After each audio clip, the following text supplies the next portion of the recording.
She sat in the back of the oppressive wood-panelled room, a ghost in a borrowed black dress. The family in the front row, the widow, the son, the daughter, looked through her as if she were made of glass. They were the Blackwells, a dynasty of steel and ice, waiting to claim their empire. She was Serafina Hayes, the nurse who had held the old man's hand. No one noticed her. No one spoke to her.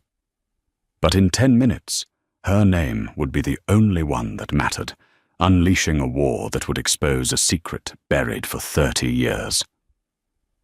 The offices of Covington, Steele, and Croft were designed to intimidate. They occupied the 40th floor of a glass and steel tower in downtown Chicago, but the inside was a fortress of old-world money. Mahogany walls, smelling faintly of lemon oil and old leather, were adorned with portraits of men long dead. The carpet was so thick it seemed to absorb all sound, all hope. Serafina Hayes sat on a spindly-legged chair near the door, her worn handbag clutched in her lap. She felt like a mouse that had wandered into a lion's den. In the front row, on a plush leather sofa, sat the Blackwells. Catherine Blackwell, the widow, was a sculpture of icy blonde perfection. Her black Chanel suit was impeccable, her grief manifested as a single, flawless pearl earring.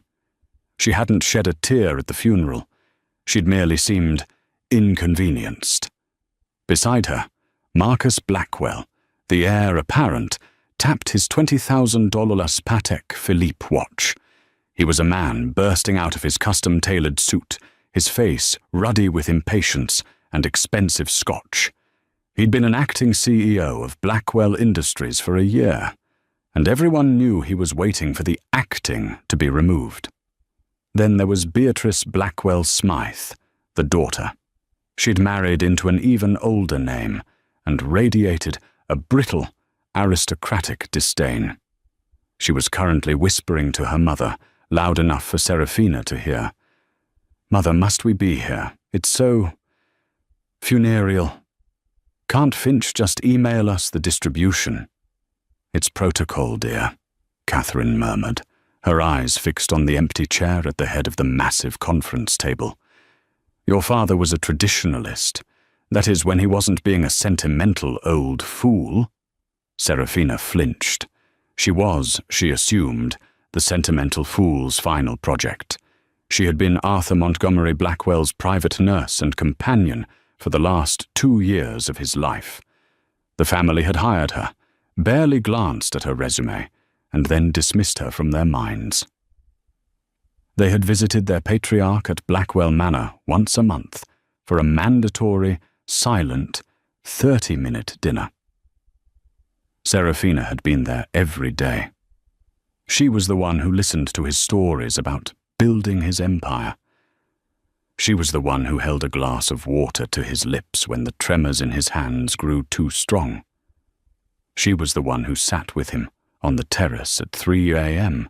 when the pain kept him awake, listening as he pointed out the constellations, his voice thick with regret. A door opened, and Mr. Alistair Finch entered. He was a tall, thin man who looked as old as the mahogany. He carried a single, leather-bound document. "Thank you all for coming," he said, his voice dry as parchment. He sat, adjusted his spectacles, and looked at the family. His eyes flickered, just for a millisecond, to the back of the room. He was the only person who had acknowledged Serafina's presence, offering her a curt nod when she arrived. "I will now read the last will and testament of Arthur Montgomery Blackwell." Marcus leaned forward, a predatory gleam in his eye. Beatrice stopped whispering. Catherine adjusted the collar of her suit. Serafina just tried to breathe. She was only here because Mr. Finch himself had called her, insisting it was Arthur's final, non-negotiable request. She expected a small bequest, perhaps enough to pay off her student loans, a final act of kindness. The family, she knew, expected the world. "First, the minor bequests," Finch began. He read off a list, $50,000 to the groundskeeper, $100,000 to the Chicago Symphony Orchestra, $20,000 to his alma mater.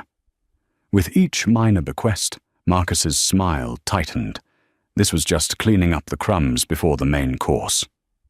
"Now," Finch said, turning a page, "we come to the primary estate."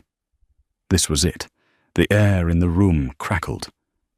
"To my wife, Catherine Blackwell," Finch read, "I leave the sum of $1 million to be held in trust, from which she may draw an allowance, provided she remains unmarried." The silence was deafening. Catherine's perfectly powdered face went rigid. "$1 million?" Beatrice whispered, horrified. Marcus looked confused. That's the stipend for the guest house. Keep reading, Finch." "To my daughter, Beatrice Blackwell Smythe," Finch continued, his voice unwavering, "I leave my collection of 18th century art, valued at approximately $2 million, on the condition she never sells it." Beatrice let out a small, strangled sound. The art was hideous, and she'd been planning to sell it to fund a new wing on her Hamptons estate.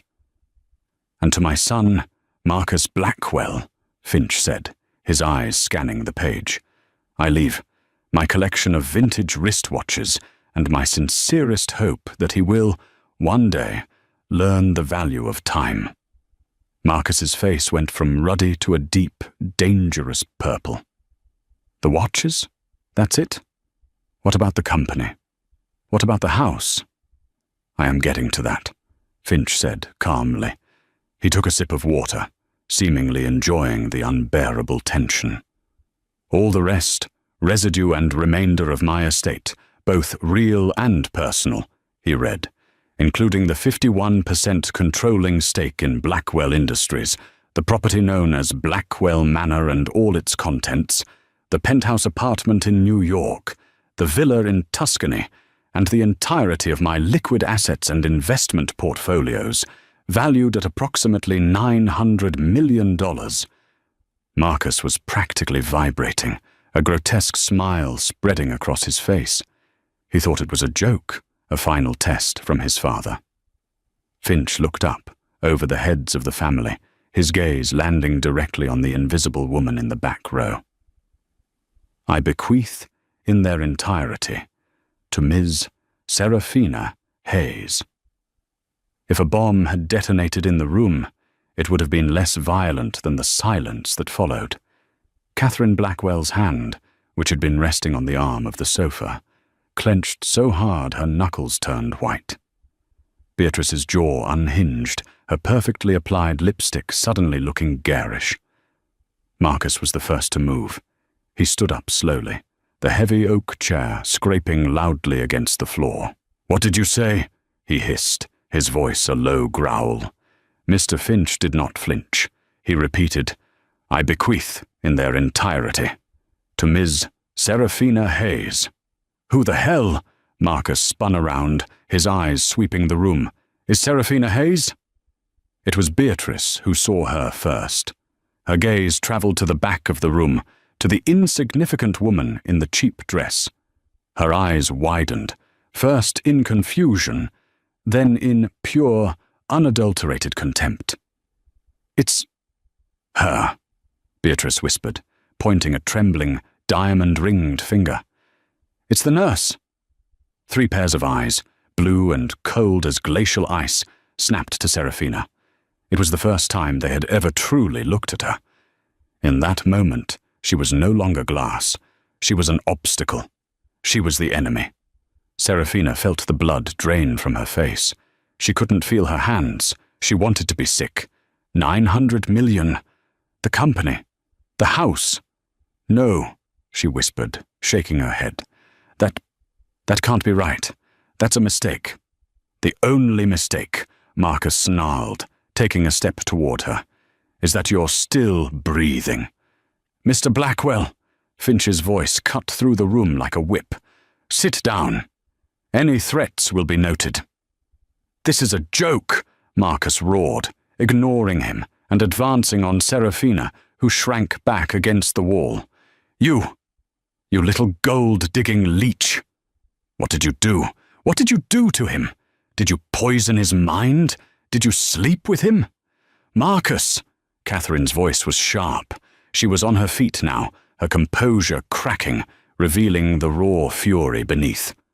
Don't be grotesque. She turned her venom on Finch. Alistair, this is a farce. My husband was senile. He was medicated. He was not of sound mind. This creature obviously exerted undue influence. The will is invalid. We will contest this. We will have her arrested. I assure you, Mrs. Blackwell, Finch said, opening his briefcase, that will not be possible. Arthur was, as you say, a traditionalist. He anticipated your reaction. He pulled out 3 documents and slid them onto the table. These are 3 separate, independent psychiatric evaluations conducted by 3 of the top specialists in the country. The last one was conducted just 48 hours before he signed the will. All 3 declare him to be of perfectly sound mind and body, and acting of his own free will. He pulled out a 4th item, a small sealed envelope. He also recorded a video statement to be played in the event of a contest. Would you like me to play it? Or shall I save it for the courtroom? Catherine's face was a mask of hatred. She knew, in that instant, that she had been utterly and completely outmaneuvered by her dead husband. Beatrice, finally finding her voice, let out a wail. A home. He gave a home to a servant. She can't have it, Marcus yelled, his face slick with sweat. I run that company. It's mine. It's my birthright. It appears, Mr. Finch said, standing, that your birthright has been reassigned. Ms. Hayes is now your boss. In fact, she is the boss of all of you. He turned to Serafina, his expression softening, almost imperceptibly. Ms. Hayes, this meeting is concluded. The Blackwells may see themselves out. He gestured to the door. Marcus looked as if he was going to charge, but Catherine, with a cold, calculating look, put her hand on his arm. Not here, Marcus, she said, her voice dangerously quiet. This is not over. This is far from over. She turned to Serafina. Her eyes raked over her, from her scuffed shoes to her trembling hands. It was a look of such profound loathing that Serafina felt it like a physical blow. You may have his money, Catherine hissed, but you will never be one of us. You will live to regret this day. I will burn every penny I have to see you destroyed. Beatrice followed her mother, sobbing. I'm ruined. He's ruined me. Marcus was the last to leave. He stopped in the doorway, looming over Serafina. He didn't speak. He just pointed a finger at her, then drew it across his throat in a slow, deliberate motion. Then he was gone.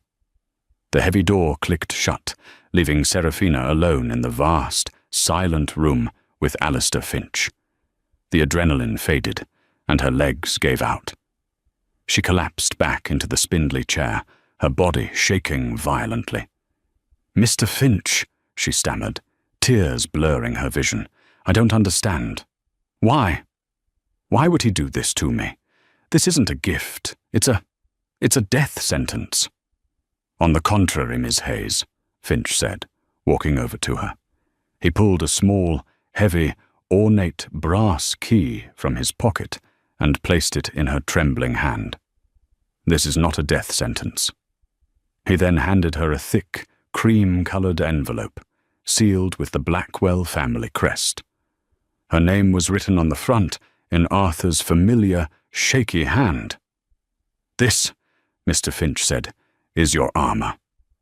Serafina didn't go to Blackwell Manor. The thought of that cold, sprawling monument to a loveless family made her skin crawl.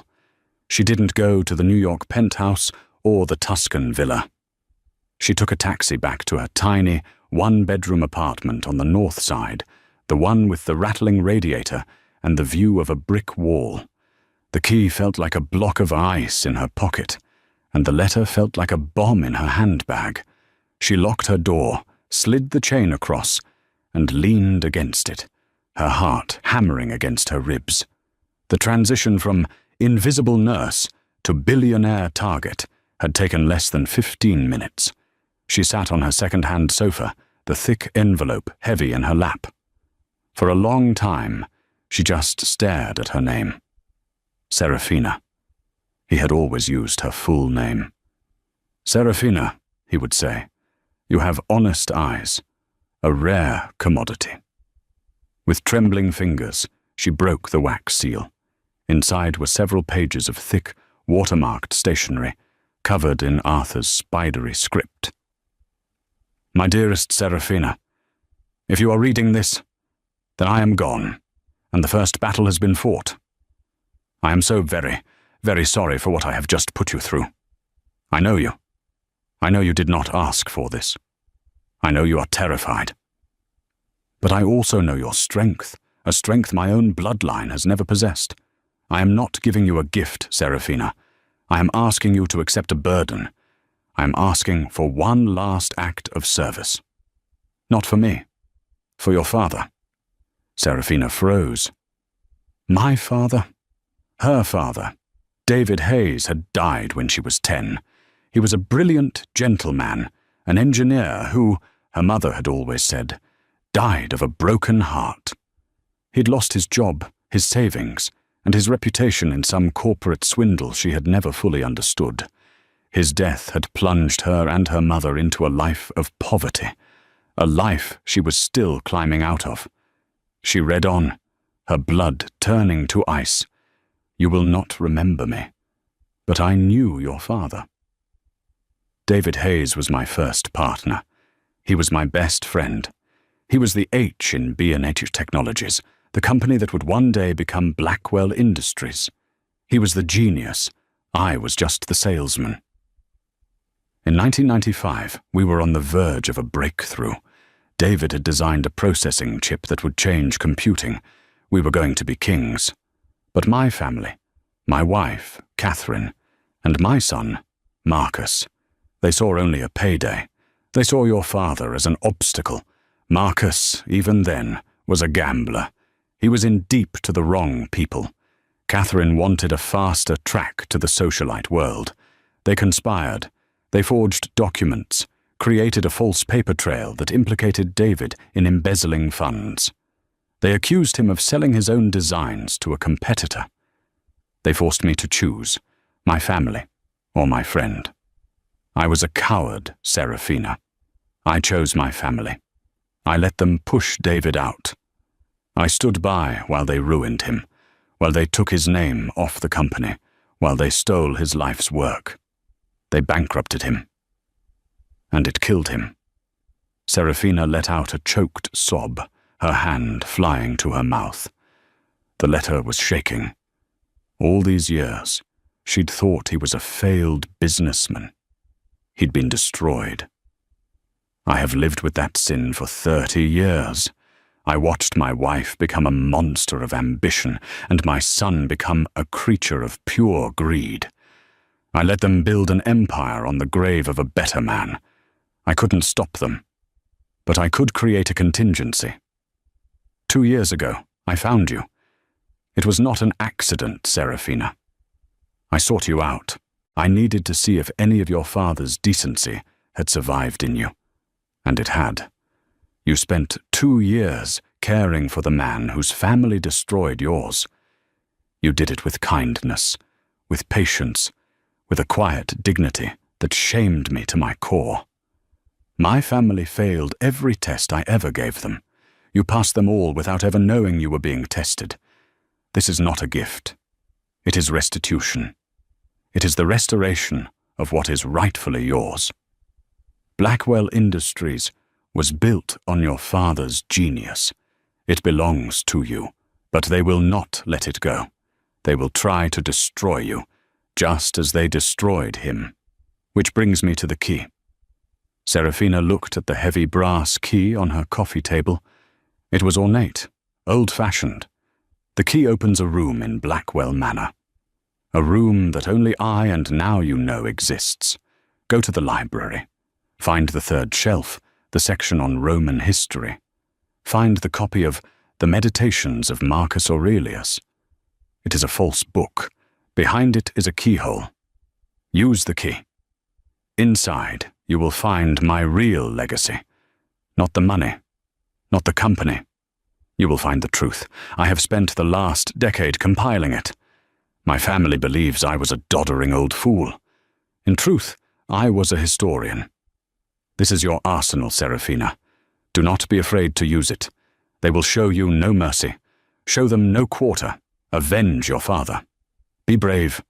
I am so proud of you. Your friend, Arthur. Serafina sat in the silence of her apartment for a full hour. The shock was replaced by a cold, hard clarity. The trembling stopped.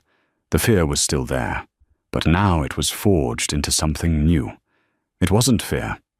It was rage. She stood up, walked to her tiny kitchen, and poured herself a glass of water. She looked at her reflection in the dark window. She saw her father's eyes looking back at her. They will show you no mercy. Show them no quarter.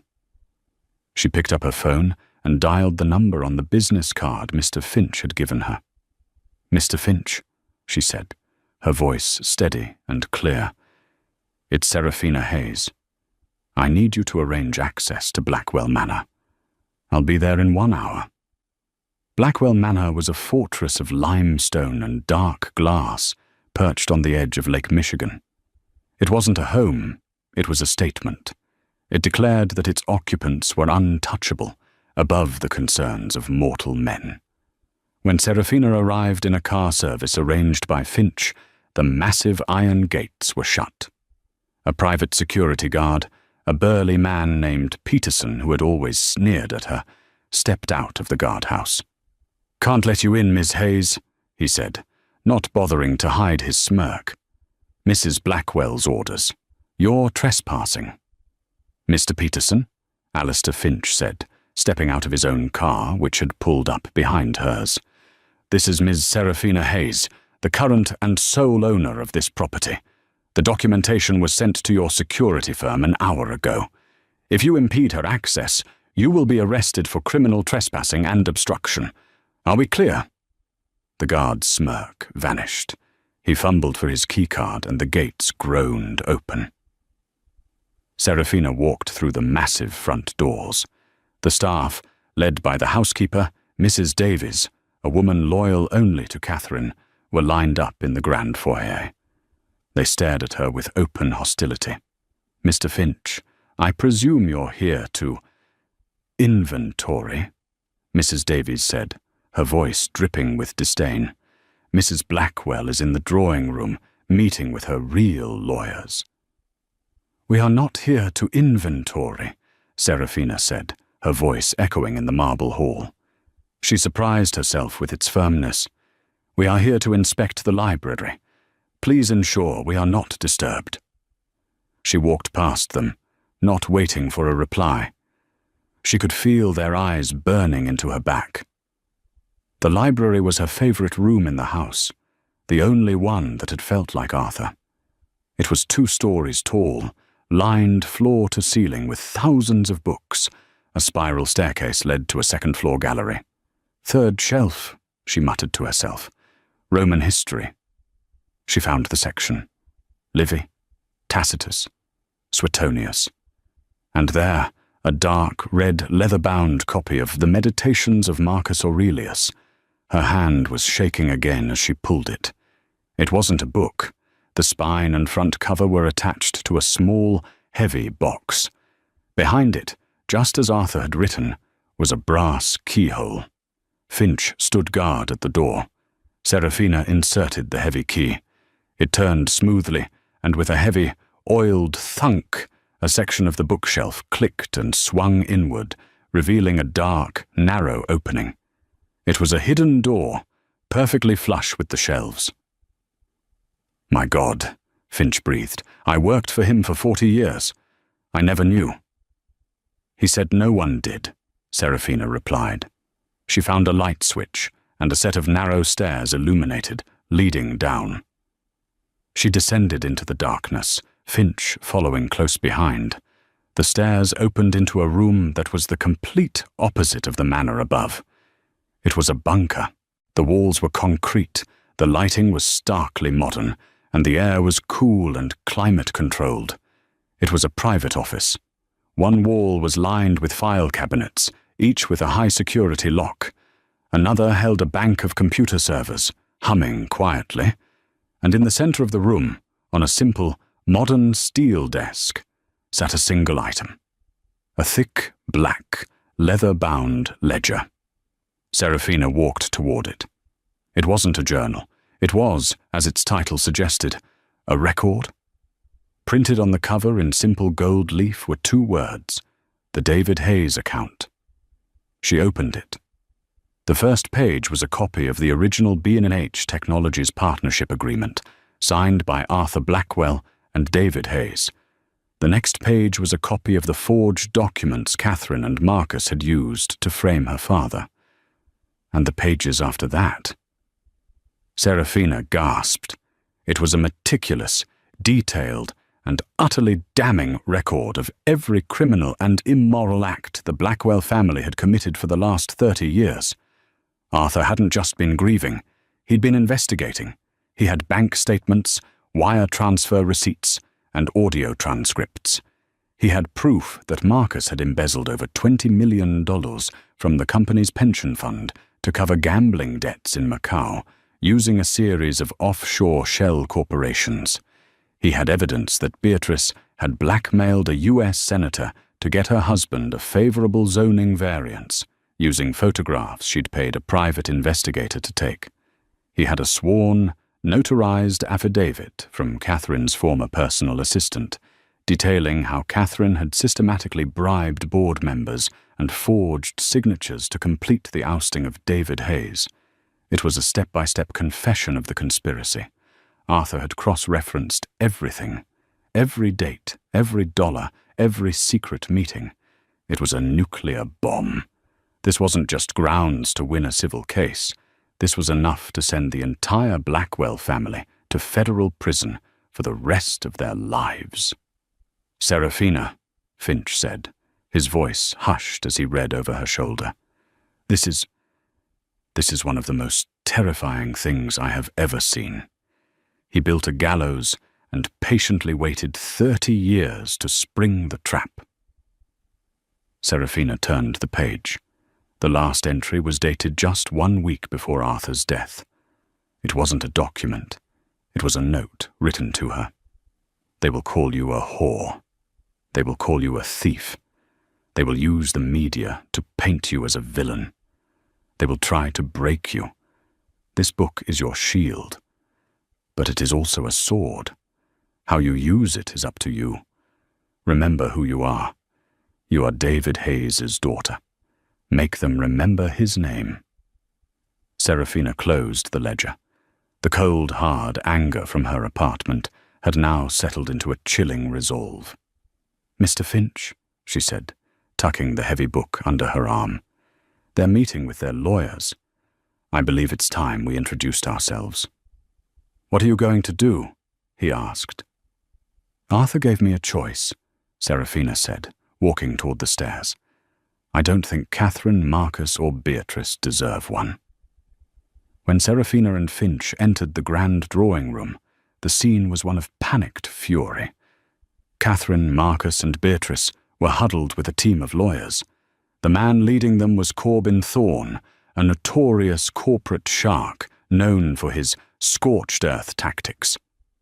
"File an immediate injunction," Thorne was saying. "Claim temporary insanity, undue influence, and gross mismanagement. We'll bog her down in litigation for 20 years. She'll be broke before she ever sees a dime." "Good afternoon," Serafina said, her voice carrying across the opulent room. The group spun around. Corbin Thorne's eyes narrowed, sizing her up. Catherine's face contorted in disgust. "Get out of my house," Catherine snarled. "It's not your house," Serafina replied calmly. She walked to the center of the room and placed the black ledger on a priceless 18th-century mahogany table with a heavy thud. "What is that?" Thorne asked, stepping forward, his professional curiosity piqued. "It's called the David Hayes account," Serafina said. The name hit them like a physical blow. Marcus visibly paled. Catherine, for the first time, looked utterly terrified. Her hand fluttered to the pearls at her throat. I don't know what you're talking about," Catherine stammered. "Don't you?" Serafina asked. "He was my father. He was Arthur's partner. He was the man you destroyed to build this mausoleum." She opened the book. "I'm sure your lawyers will be interested in this." Page 42. A detailed record of Marcus's wire transfers from the Blackwell Industries pension fund to a shell account in the Cayman Islands. I believe the total is $23.4 million. I'm sure the U.S. Attorney's Office will find that fascinating. Marcus looked like he was going to faint. "You're lying." "Am I?" "The routing numbers are all here," Serafina said, turning a page. "Or perhaps Beatrice would prefer we discuss page 78, the affidavit from the private investigator you hired to blackmail Senator Thompson. Adultery is one thing, but using it to manipulate a federal contract, that's a RICO-level offense." Beatrice let out a small, horrified squeak. Serafina saved her last look for Catherine. And then, there's the masterpiece, the entire first section. A 30-year conspiracy to commit corporate fraud, forgery, and wire fraud, all to steal my father's company. She looked at Corbin Thorne, who was staring at the book, his predatory smile completely gone. "This is not a will contest, Mr. Thorne," Serafina said, her voice ringing with an authority she never knew she possessed. "This is a criminal confession, and I am now the sole owner of Blackwell Industries, the company you defrauded."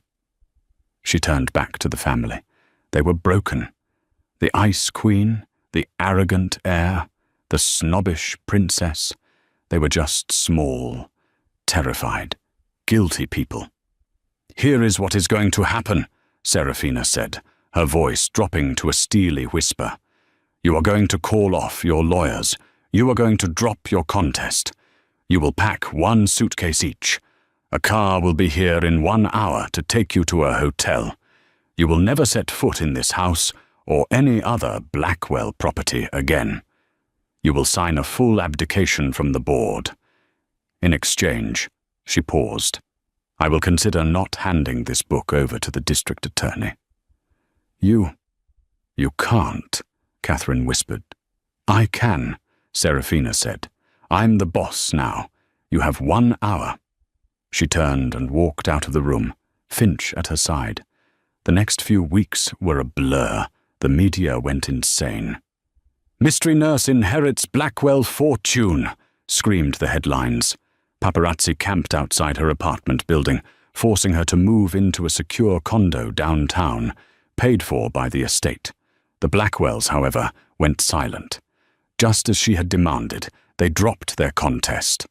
Corbin Thorne released a statement saying the family wished Ms. Hayes well and were confident in her ability to lead Blackwell Industries. They had vanished from public life. Serafina, guided by Finch and a new, hand-picked board, took control. The first few meetings were brutal. The executives, all loyal to Marcus, treated her with open contempt.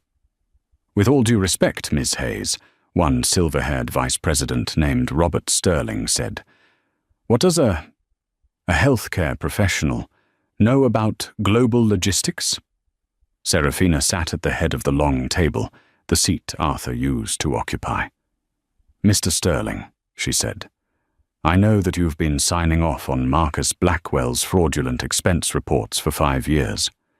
I know that you've been COO of a company whose pension fund has been systematically plundered. And I know that your signature is on the illegal wire transfer authorization from 2023. So, with all due respect, you have 2 options. You can answer my questions honestly and help me fix this mess, or I can call security. What's it going to be?" The contempt vanished. The executives fell in line. Serafina worked 20-hour days.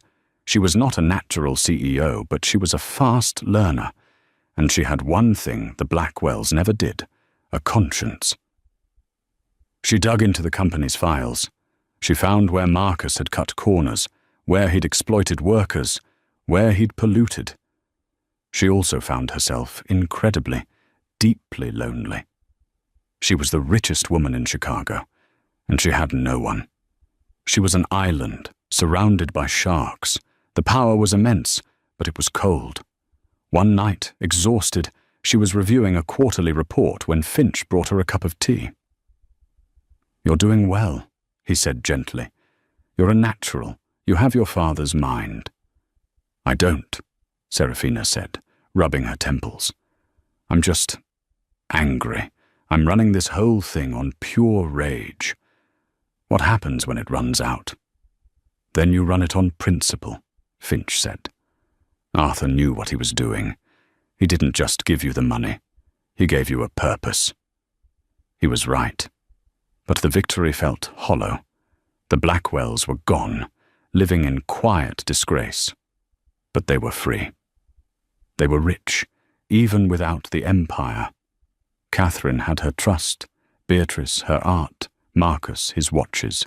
They had gotten away with it. Her promise to consider not pressing charges felt weak. It felt like her father's cowardice. That's when the phone call came. It was from an unknown number. "Ms. Hayes?" The voice was gravelly, frightened. It was Marcus. "What do you want, Marcus?" I need to see you. Please, it's my mother. She's not right. She's obsessed. She's planning something. I think you're in danger." Serafina agreed to meet him, against Finch's strenuous objections. She chose a public place, the crowded atrium of the Chicago Cultural Center, under the massive Tiffany dome. She brought her own security, 2 plain-clothed men who stayed 20 feet away. Marcus looked terrible. He had lost weight. His expensive suit hung on him, and his hands were shaking. He looked like a man who hadn't slept in a month. "Thank you for coming," he rasped, sitting across from her. "What is this, Marcus?" "It's my mother," he said, his eyes darting around. "She's lost it. You took everything. Her name, her house, her power. She's been meeting with very bad people. Not lawyers. People like the ones I used to owe money to." "What are you talking about?" "She has a new will," he whispered, leaning in. She found a new will, one that supersedes yours. It leaves everything to her. It's dated 2 days after yours was signed." Serafina's blood ran cold. "It's a forgery." "Of course it is," Marcus hissed. "But it's a perfect forgery. She's found an expert, and she has a witness. A nurse from the hospital. She paid her off. She's going to claim Arthur signed it during a moment of lucidity just before he died, after you'd left. She's going to file it tomorrow." "It won't work," Serafina said, though her heart was pounding. "Finch has the video statement. He has the psych evaluations." "You don't understand," Marcus said, grabbing her arm. "Her new story isn't that you influenced him. Her new story is that you murdered him. She's going to claim you found out about the new will and you overdosed his medication. She's paid a coroner to back it up. She's going to have his body exhumed. She's not trying to win a civil case, Serafina. She's trying to put you in prison for murder." Serafina stared at him, horrified. This was a level of evil she hadn't anticipated. "Why are you telling me this?" she asked. "Why betray her?" Marcus looked down at his trembling hands. "Because she's using my contacts, the forger, the coroner. These are dangerous men. When this is over, they're not just going to walk away. They'll own us. She's drowning us all." He looked up, his eyes desperate. And she's going to use the pension fund money, the money I stole. She found my offshore accounts. She's draining them to pay these people. She's ruining me. Serafina almost laughed. It wasn't conscience, it was self-preservation. He was still the same pathetic creature. "What do you want, Marcus?" "A deal," he said, his voice regaining a fraction of its old confidence. "I'll testify. I'll tell the court the will is a forgery. I'll tell them everything she's planning. I'll be your star witness. In exchange for what? Immunity. From the pension fund theft. You have that ledger. You give me the pages about me. You sign a document saying you won't pursue charges. I save you. You save me." He was offering her a deal with the devil. If she refused, she faced a murder trial, a forged will, a bought-off coroner. It was plausible. A jury might believe it. Catherine Blackwell was the grieving widow. Serafina was the nurse who'd mysteriously inherited $1 billion. But if she accepted, she was letting him get away with stealing millions from his own employees. She would be just like Arthur, a coward choosing the easy way out. "I am David Hayes's daughter," she thought. "No, Marcus," she said, standing up. "What? Are you crazy? She'll destroy you." "No, she won't," Serafina said, her voice like ice. "You seem to have forgotten something. I have the ledger. I have the truth. You want to make a deal? Fine. But not here." She leaned down. "You will come to Alistair Finch's office tomorrow at 9 a.m. You will bring the forger's name, the coroner's name, and every piece of evidence you have on this new will. You will sign a full confession for your own crimes. And in exchange, I will ask the DA to note your cooperation when I hand them the entire file. Maybe they'll give you 10 years instead of 20. That's the only deal you're getting." Marcus stared at her, his face ashen. He had been so sure she'd be terrified. He had mistaken her quietness for weakness. It was the same mistake his entire family had made. "You'd risk a murder trial," he whispered. "You'd risk prison to protect your mother?" she countered. "I'll see you at 9 a.m. She turned and walked away, her security detail falling in step around her. She was terrified, but she was also, for the first time, in complete control. The next morning, Marcus didn't show up. 9 a.m. came and went. At 10:15 a.m., Alistair Finch entered his conference room, where Serafina had been waiting. "He's not coming," Serafina said, her stomach sinking. "No," Finch said, his face grim. "He's not. But Catherine is. She's filed the new will, and she's filed a petition for an emergency hearing and an order to exhume Arthur's body. The hearing is this afternoon. She's accusing you of first-degree murder." The emergency hearing was not held in a grand, wood-paneled courtroom, but in a functional, windowless chamber reserved for probate and emergency motions. It was, if possible, even more claustrophobic. The air was thick with the scent of floor wax and controlled panic, but the media had found it. The room was a circus. Flashbulbs went off in a blinding, constant staccato, capturing every flicker of an eyelid, every bead of sweat. Serafina sat at the defense table, her hands folded in her lap. She had chosen a simple, modest navy suit, a conscious echo of the nurse she had been. She looked like a sparrow set upon by vultures. Across the aisle, Catherine Blackwell was giving the performance of her life. Dressed in bespoke Parisian morning black, a delicate lace veil covering her face, she was the very image of the wronged, grieving widow. She clutched a silk handkerchief to her lips, her shoulders trembling delicately. Beside her, Corbin Thorne, her shark of a lawyer, radiated a smug, predatory confidence. He was here to gut a fish, and he knew it. "Your Honor," Thorne began, his voice a smooth, confident baritone that filled the small room. "We are here today not just to correct a grievous financial wrong, but to stop a criminal." He turned, his eyes sweeping over Serafina with theatrical disdain.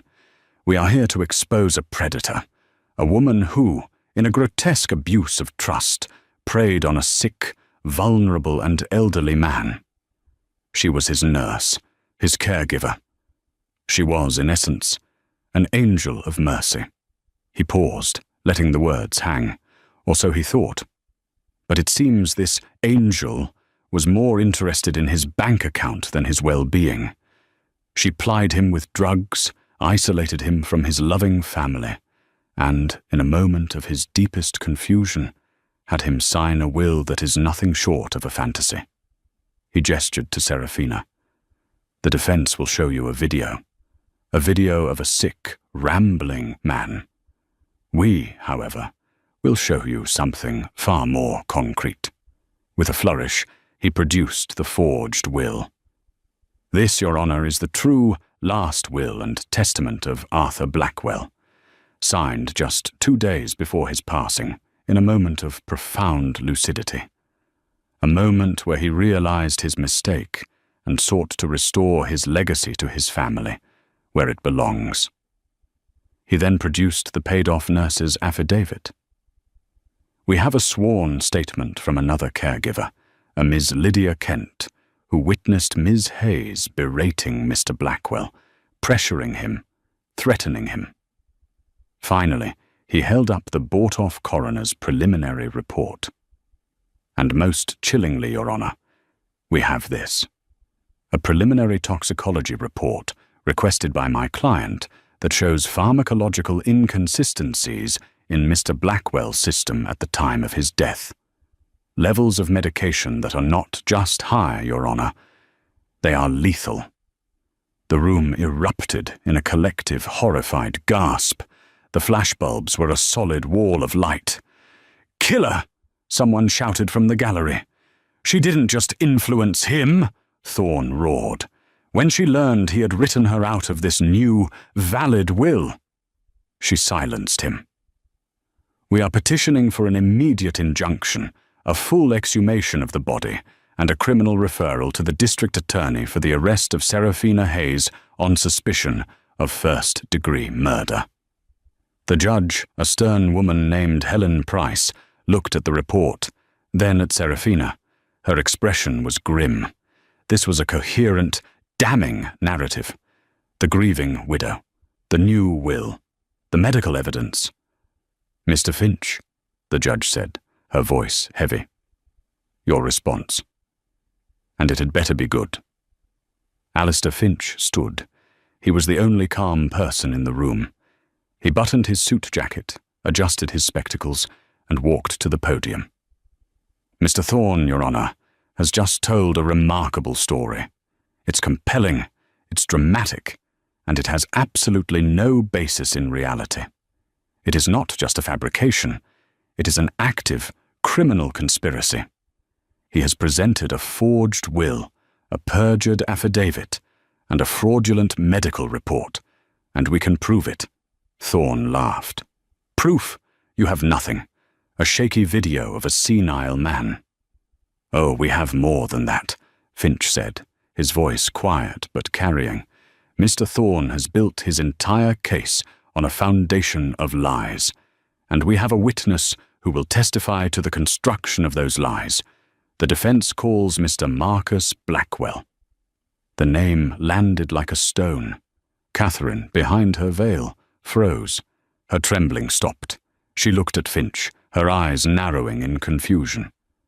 "Marcus," she whispered, loud enough for the front row to hear. He's not here." Corbin Thorne looked baffled. "Your Honor, Mr. Blackwell is not on our witness list. We don't know his whereabouts." "Oh, I do, Mr. Thorne," Finch said, turning to the heavy oak doors at the back of the courtroom. "He is at this very moment in the custody of the U.S. Marshals." The doors swung open. Two marshals entered, and between them, his hands cuffed in front of him, was Marcus Blackwell. He was no longer the arrogant heir. His face was grey, his expensive suit was rumpled, and he looked utterly defeated. The courtroom exploded. This time, the judge had to slam her gavel for a full 30 seconds to regain order. Catherine was on her feet, her veil forgotten, her face a mask of pure shock and fury. "Marcus, what is the meaning of this? What have you done?" "Mrs. Blackwell, sit down," Judge Price ordered. Marcus was brought to the stand. He was sworn in, his hand shaking so badly he could barely raise it. He did not look at his mother. "Mr. Blackwell," Finch began, his voice surgical, "you turned yourself in to the U.S. Attorney's office this morning, did you not?" "Yes." Marcus's voice was a reedy whisper. "In doing so, you provided a full confession regarding several financial crimes, including the embezzlement of over $23 million from the Blackwell Industries Pension Fund." Thorne was on his feet. "Objection. Relevance." "It is profoundly relevant, Your Honor, as it establishes the desperation of this family," Finch countered. "Overruled," the judge snapped. "Continue." "And you also," Finch continued, "provided testimony regarding the matter before us today? Mr. Blackwell, I show you what Mr. Thorne has presented as your father's final will. Have you seen this document before?" Marcus looked at it, then at his mother. Her eyes were burning into him, a look of such concentrated hatred that he flinched. "Yes," he said. "And where did you see it?"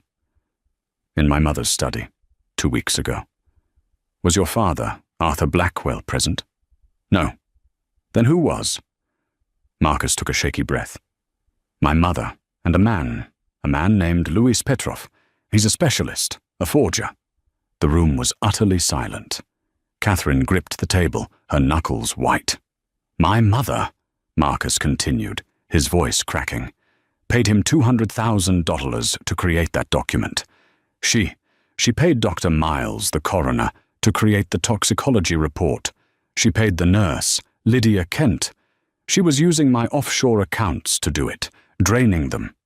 She was going to frame Ms. Hayes for murder. She said it was the only way to cleanse the family name and get the money back." Catherine let out a sound. It was not a scream. It was a low, animalistic growl. "You spineless, ungrateful, sniveling rat," she shrieked, lunging forward before a bailiff caught her arm. "I did this for us. I built this family. You were always weak, just like your father." "Mrs. Blackwell, you are in contempt," the judge roared. Corbin Thorne looked as if he'd been struck by lightning. His case, his reputation, had just evaporated. Your Honor, this is clearly a compromised witness, a desperate man trying to save his own skin. He'd say anything." "He's right, Mr. Thorne," Finch said calmly, turning from the chaos. "Mr. Blackwell is a desperate man, and he is trying to save his own skin. That's why we believe him. But his testimony is not our evidence. It is merely the introduction." Finch walked back to the defense table, where Serafina sat, watching, her face pale but her eyes steady. He lifted the heavy, black leather ledger. "Your Honor, you want to know why Arthur Blackwell left his fortune to Ms. Hayes? You want to know why Catherine Blackwell would go to such lengths? Forgery, bribery, conspiracy to commit murder? The motive isn't in any of these fraudulent documents. It's in this." He placed the book on the judge's bench. The thud was the only sound in the room. "It's called the David Hayes account, and it is Arthur Blackwell's personal, 30-year meticulous record of the crimes, frauds, and immoral acts of his own family." Catherine, who had been struggling against the bailiff, went utterly still. The blood drained from her face. This was the blow she had not anticipated. The book. "It details," Finch announced to the stunned courtroom, "the original sin. A 30-year-old conspiracy led by Catherine Blackwell to defraud, bankrupt, and ultimately destroy Arthur's first partner, a man named David Hayes." Finch turned and pointed directly at Serafina, "a man who was her father. The will was not theft, Your Honor. It was restitution. This book contains the proof of the pension fund theft. It contains the details of the senatorial blackmail. And it contains, in Arthur's own hand, a full account of the corporate fraud that built the Blackwell empire." He looked back at the judge. "This hearing is a mockery. It's the final, desperate act of a criminal dynasty. We move for immediate dismissal, and we ask that the court recognize the U.S. Attorney and 2 federal agents who have been patiently waiting in the gallery. I believe they have an arrest warrant for Mrs. Catherine Blackwell, and quite possibly," he added, with a cold look at Thorne, "for her counsel on charges of conspiracy, forgery, and suborning perjury." As the agents moved in, Catherine didn't fight. She didn't weep. The Ice Queen had shattered, leaving only a hollow, defeated woman. She was cuffed, and as they led her past Serafina, she stopped. Their eyes met for the first time as equals. "It was all for nothing," Catherine whispered, not in remorse, but in bitter, profound regret. Then she was gone. The epilogue was swift. The reckoning was total. The Blackwell Empire, built on a grave, had collapsed into one. Catherine was convicted and died in prison 2 years later. Marcus, for his testimony, served 7 years for embezzlement and was released a penniless, broken man. Corbin Thorne was disbarred. The headlines changed overnight. The Ghost's Revenge. The Stolen Empire. The invisible nurse who avenged her father. Serafina Hayes was, for a time, the most famous woman in the world. She moved into the New York penthouse, but she rattled around in it. The silence was heavier than it had been in her tiny apartment. The victory was cold. She had won. She had avenged her father. But she was now the sole proprietor of a monument to his destruction. So, she made a different choice. She was not a Blackwell. She was a Hayes. She did not keep the empire. She dismantled it. She sold Blackwell Industries to a more ethical competitor, with one condition. The plundered pension fund was to be made whole, with interest, and every employee was to be protected. She sold Blackwell Manor, and it was turned into a public art museum. She sold the penthouse, the villa, the watches, and the art. 1 year after that day in court, Serafina Hayes sat on a park bench, eating a sandwich. She wore jeans and a simple sweater. She was no longer a billionaire. She had taken the entire $900 million, the money that should have been her father's, and created the David Hayes Foundation, the nation's largest legal defense fund for victims of corporate fraud and white-collar crime. Alistair Finch, now happily retired, walked up and sat beside her, handing her a simple cup of coffee. He was the pro bono chairman of the foundation's board. "You know," he said, "you just approved a grant that will probably save 1,000 families from the next Marcus Blackwell." Serafina smiled, watching the children play on the grass. The rage was gone. The fear was gone. The terrible, crushing weight of Arthur's burden was finally lifted. "You look like him today," Alistair said, quietly. "David. You have his eyes." "Good," Serafina said, taking a sip of coffee. "I'm not rich anymore, Alistair. I'm not a ghost, and I'm not a queen." "What are you then?" She smiled, turning her face to the sun. "I'm free. The world is full of invisible people, those pushed to the side by the rich, the powerful, and the ruthless. Serafina Hayes was one of them, until the moment she was given the power to fight back. But true power wasn't the $900 million. It was the choice she made to not become the monsters she was fighting, but to seek justice for those who had none. What do you think of Serafina's final choice? Was her justice too harsh or not harsh enough? Let us know your thoughts in the comments below. We read every single one. This story is a reminder that the quietest person in the room is often the strongest.